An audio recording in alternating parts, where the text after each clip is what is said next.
Hi, it's Ronald, the rules lawyer, keeping it casual in my casual era, talking today about the new Pathfinder RPG rules for Skirmish Warfare, which come out in the new Battlecry book. The book gives us two warfare-themed classes. There's the Commander, who acts like a leader of your party, and the Guardian, who's like a defensive tank. I already covered the final Guardian class, and unfortunately there are things that I will not be able to cover in this book. I just don't have enough time, and I'm also covering the Starfinder Player Core book, which is coming out at the same time.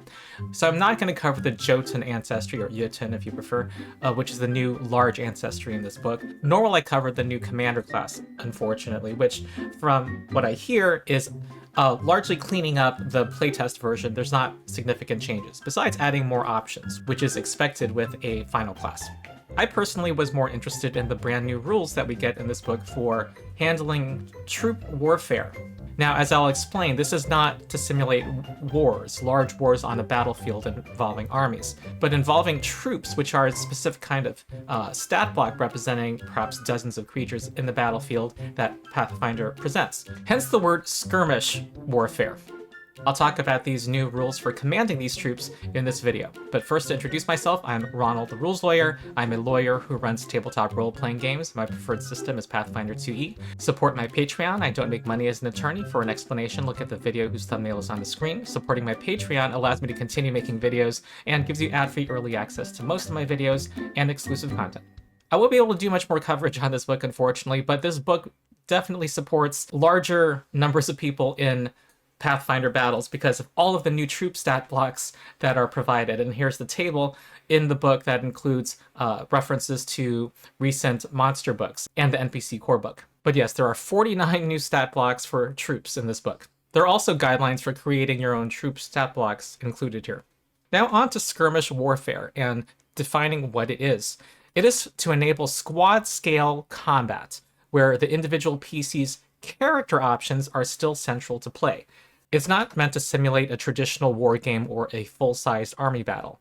The point here is that your characters get to be commanders on the battlefield over some number of people below you, using the troops subsystem in Pathfinder, while still being able to use your character's abilities. Once you zoom out to a much larger scale, you're kind of playing a different game that doesn't utilize all of the fun rules and mechanics that Pathfinder's combat engine has. So I'll give a general overview and talk about the core rules for the system. And at the end, I'm going to read out the skirmish warfare example in the book. I'm known for my combat demonstrations, but I'm in my casual era, and I don't want to write and script and animate a whole combat demo. I just don't have time, I'm sorry. But they give a good example, and I think that's just one of the best ways to present these rules by seeing them in action. Think of it like mounted combat, but not. We'll see why. But basically, once you command a troop, you are physically bound to it. And the way, if you are riding a larger mount that takes up multiple squares on a battle map, you are occupying every square of that mount and you move around together. Those things are true with these rules as well, as we'll see. Also, I'd be remiss not to discuss what troops are. They represent many lower level creatures in a higher level stat block. You can have a city guard squadron or a zombie horde, for example, and not have to adjudicate 20 different roles. It allows you to thematically use lower level creatures in a higher level, but they're represented by 4 segments that are each the size of a large creature, each occupying an area 10 feet on a side. There are 4 segments, and their hit points represent basically their morale, not necessarily killing them. Once you reduce their hit points, quote unquote, you remove segments from the battlefield. And once you reduce them to 0 hit points, they scatter or they're not battle worthy anymore. They've lost their morale. That's a very general overview. For more detail, I refer people to How It's Played's channel. He has excellent videos explaining rules in the system. And he did a video 2 months ago on troops in Pathfinder 2e, which were changed for the Remastered. The fact that they're in 4 segments was a remaster change. And he covers how troops work in that video. Link in the description. Next thing about troops to say is that you share a space with the troop that you're the leader of. Here are the rules for that. Whenever you use an ability, you choose which space you're in every time you use that ability to determine reach or your origin space for an effect. However, at all other times, you are considered occupying every space that your troop is occupying. And whenever an enemy has to choose a target, they have to choose whether they're targeting you or your troop. Area effects that affect any part of your troop, even if it's just one square, affect you as well. Clearly, we are entering the realm of abstraction in order to make play proceed more expeditiously. But I have to say, it is a little weird, and there is some weirdness, as we'll see as we go through the rules. For example, if your troop is spread out on the battlefield, and I think they have to be adjacent to each other, each segment, and you have reactive strike and a reach weapon, you can basically threaten a whole swath of the battlefield. Some other important points are made here. You and your troop cannot flank with each other. Also, if two allied troops are flanking a foe, their leaders can benefit from that flanking. By the way, it makes clear that you can flank a segment of an enemy troop, which answers the rules question I had, whether troops are subject to flanking. They are. Here's another interesting, quirky rule. If the leader has a minion, such as an animal companion or a summoned creature, something you summon from a spell, that minion occupies all of the troop spaces the way their leader does. Now, I'll admit, thematically, this is all kind of weird to me. Maybe it's less weird during your turn because that's your moment, but outside your turn, it's kind of weird how you are considered everywhere at once. And that's Megan. Come on, Megan. Megan, I'm bad for ignoring you. Come on, just sit in my lap. Okay, just go away then. What do you want? I'm not going to pet you just simply because you meow at me. I'm recording a video. I can't reach down all the time. But I'll have to see it in play. What it does is it binds the leader's fate and their minions with their troop. Okay, next is you have 5 actions, you and your troop, and you share the same spot in initiative. The leader rolls initiative, and you both act on the leader's initiative. And when your turn starts, okay, between you and your troop, one of you needs to have 3 actions, and the other has only 2 actions. So collectively, you have 1 less action, but there are advantages to being bound together, as we'll see.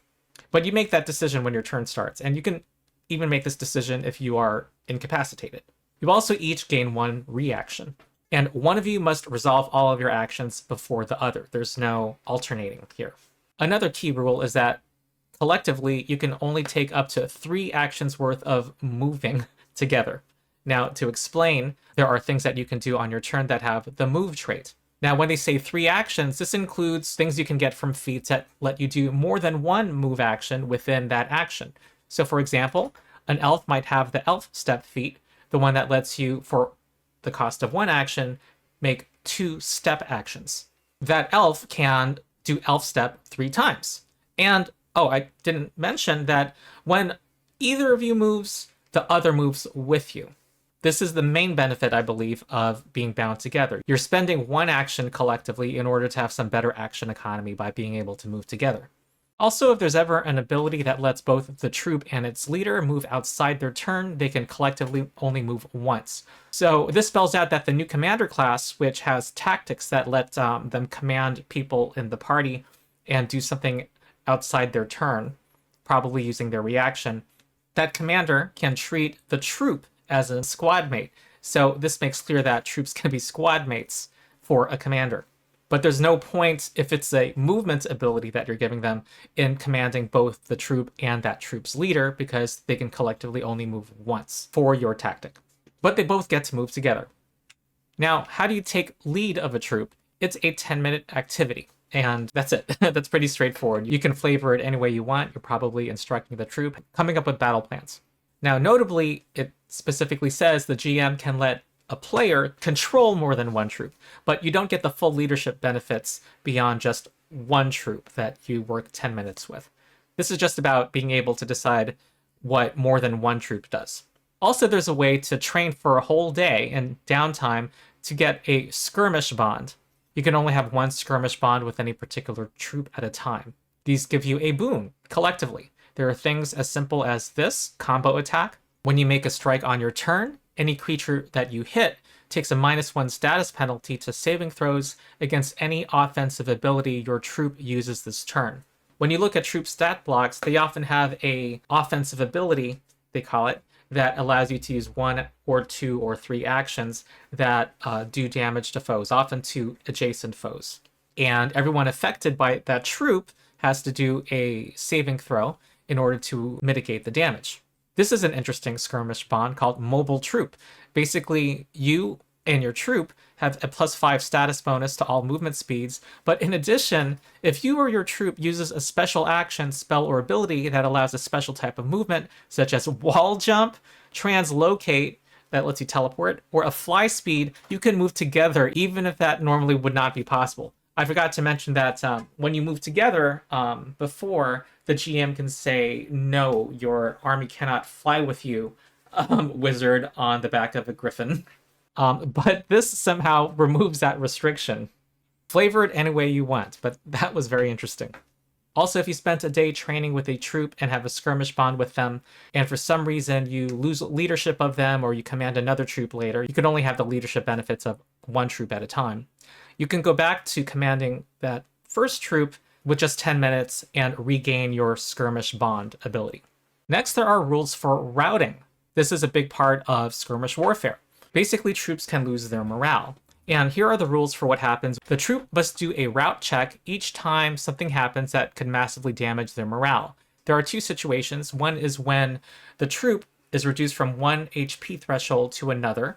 If you know the troop rules, basically there are hit points divided into thirds. And if they drop below 2/3, let's say, they go down to the next HP threshold. So they might make this route check twice during a given battle. The other situation is when the leader is knocked unconscious. And they specifically say unconscious. So I guess being paralyzed or dominated will not call for a route check. The troop does a will save against the standard DC for the level of the enemy that damaged it. So let's say an evil wizard casts Fireball on your troop. If it's a higher level wizard, it will be harder to keep your morale. Even on a successful saving throw, if it's not a critical success, the troop is frightened 1. If they fail, it's frightened 2, and if they critically fail, they are removed from the battle. Notably, very important, if there is a functioning leader, then the troop treats its check as 1 degree of success better. Note that this is a change to the base way how troops work in this system. So if you're using skirmish warfare rules, the GM has to kind of declare it, and it needs to be true for both sides. Note that being routed has the emotion, fear, and mental traits. So if you're leading a mindless skeletal army, they don't have to make these checks, which gives an advantage to those troops, obviously. Now, what happens if a troop loses their leader? This can be if the leader is knocked out, leaves the battlefield, or otherwise cannot command the troop. This covers our situation of if the leader is dominated or paralyzed. Also, the leader might get knocked out and the troop still keeps it together. The troop can still act, but not as effectively. They lose 1 action per turn. When their turn starts, which is still on the leader's initiative count, they only gain 2 actions and 1 reaction. Now let's say you're in a party and one of your fellow PCs is knocked unconscious and their troop is still together, they've lost their leader. Well, you can take command of that troop in battle. It's a 2-action activity, and it's a diplomacy check against an easy DC for the troop's level. So you take the standard DC for that troop's level and subtract 2 from the number. You have to be adjacent to the troop. And if you succeed, you immediately step into its space and lead it. However, you don't benefit from any special skirmish actions. You haven't bonded with it. If you fail, you fail. And if you critically fail, the troop must immediately attempt a route check, which is funny to me. You try to give an inspirational speech and you say you'll take command, and they might run away from the battle as a result. So those cover the basic rules for players. Now, for GMs who are building encounters for skirmish warfare, they give a set of guidelines. And the first piece of advice they give is to give alternate goals, different from reducing the enemy to 0 hit points. Because, given the large number of creatures involved in a skirmish encounter, it's best to avoid playing out the whole fight to the death. Well, sort of death. And it gives a lot of suggestions for having objectives that fall under the category of defending something, eliminating a specific thing, or seizing something. Then it gives advice on picking an interesting battlefield, and then it gives advice on choosing a difficulty. And also the last step is about adding the right enemies, and they encourage diversity of stat blocks. And they give a lot of specific advice there. But I want to focus on the section about choosing a difficulty, or rather an XP budget. So if you want to build a low threat skirmish encounter for your party, they give an example. Here are the guidelines. You build an encounter that is 60 XP, the low threat encounter budget for your party.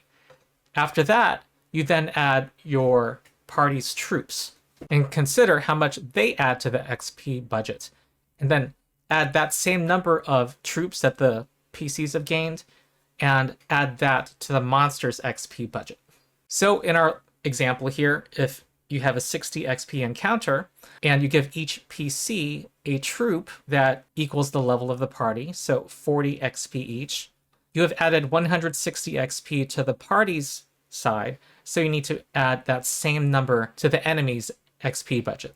So it becomes 220 XP that they're facing. Now, when you look at the math now, it seems to have buffed the monsters slightly. However, this is assuming that you're adding troops to the other side. And it says explicitly later on when choosing monsters that you usually want at least 1 or 2 leaderless troops among the enemies in a skirmish encounter. And remember, they are substantially weaker because they have 2 actions. All right, so that's the overview of how they work. Now let's go through the example, which will help illustrate and clarify these rules for many people. All right, so there are 3 members of the party. They use iconic characters. First, their iconic guardian, Grimir, who's a Jotunborn guardian. Ulka Oathshriek is the orc commander. They're all 7th level, and they're leading 7th level troops of orc skullcrushers. Meanwhile, Lem, the iconic bard, is leading a 7th level gnome cannon corps troop. The GM, Ivis, is preparing a skirmish encounter and wants this to be a moderate encounter for the party, which normally has an XP budget of 80 XP. However, the party has 3 troops added, which add 120 XP to this encounter. So it's 200 XP for the monsters. She adds 4 6th level skeleton mobs, which are 30 XP each, total 120 XP. And with the remaining 80 XP of her budget, she adds a single mummy pharaoh who's 9th level, 2 levels above the party, who is commanding one of these skeleton mobs. Okay, so here's the example. The GM says, you finally make your way up the interminable stone steps and get your first look inside the monastery of cursed chains. A mummy leading this troop of skeletons is conducting a necromantic ritual. You know that if they complete it, it's bad news for everybody. I'm just going to say the character names. I think it's easier to follow. Lem the Bard says, you made me exercise and you're going to pay. GM, roll initiative. Your troop will go on your turn, so just roll once for yourself. Then they roll initiative. With a heck of an initiative roll, we have Grimir up first in the order. Grimir's player. Okay, job number 1 is getting up into melee. Can my troop fit between these buildings? GM. Sure can. They can fit through any gap big enough for a large creature. Well, I'm large, so I'm used to it. 2 strides can get us there, so I'm going to give myself 3 actions and my troop 2. I stride twice and move us all up next to the nearest skeletons. Then I spend my last action to strike the skeletons. I rolled a 4 though, so I'm sure that's a miss. Then I have my skull crushers use Sacred Salvo. The troop has a 2 action activity, which deals extra damage to undead. It's a burst within 50 feet, so it can get 2 of the mobs. It's a DC 22 reflex save. The GM rolls a saving throw for each troop in the area. 1 failed and 1 succeeded, so they take how much? I rolled very well. That's 18 bludgeoning and 5 vitality damage for the one who failed, and 9 and 2 for the one that takes half on a success. Ouch, and they take 7 more from their weakness to area damage. You blast away a segment of the skeletons closest to you. This has apparently taken it below one of its HP thresholds because the GM now removes 1 large mini representing a segment of the troop from the battle map. Good start! Ulka, you're up. This is the commander. I yell, strong in life, we crush the dead!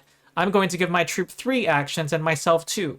The troop strides once to get in range for Sacred Salvo. Same thing as before. Same 2 troops Grimir targeted. That's 12 bludgeoning and 3 vitality. The GM. Both succeeded, but their weakness still gives it some extra sting. That's their actions finished, or not. I use my 2 actions for the strike hard tactic, which lets them do it again using their reaction. The bard player. Isn't that just for strikes? Ulka. Normally, but the under command skirmish bond lets me use it with their thingies. Damage is 11 bludgeoning and 1 vitality. Oh, that's super cool. I have a hunch we're gonna win. The GM. Well, if I keep rolling like this, 1 troop succeeded, but the other critically failed. The good news is it's their turn. They want revenge. So, bones rattling and jaws clattering, they charge Ulka's orc skull crushers. Not so fast. My skirmish bond is inescapable troop. So when they run past me, my orcs can smash them with crushed skulls. So glad I took reactive strike a level ago. I rolled 12 bludgeoning damage. If they critically fail, they don't get to move. They failed, but didn't critically fail. But they also count as being in your reach since you use your troop to determine your reach. So a reactive strike for me too. Nat 20, but not a great damage roll, so 18 after doubling. Now they're not going anywhere, and they're down to one segment of troops, which means they flee. They went down to 0 hit points, basically, it sounds like. That means Lem's up. My gnome pals are really excited to try this arcane explosion, so I give them 3 actions and myself the other 2. Can I haste my troop? Yes, but their offensive abilities aren't strike, so they can only use the extra action to stride. Which, by the way, rules lawyer note, I don't think they immediately benefit from a haste spell, because the quicken condition triggers on their next turn, I believe. So Courageous Anthem won't help them either?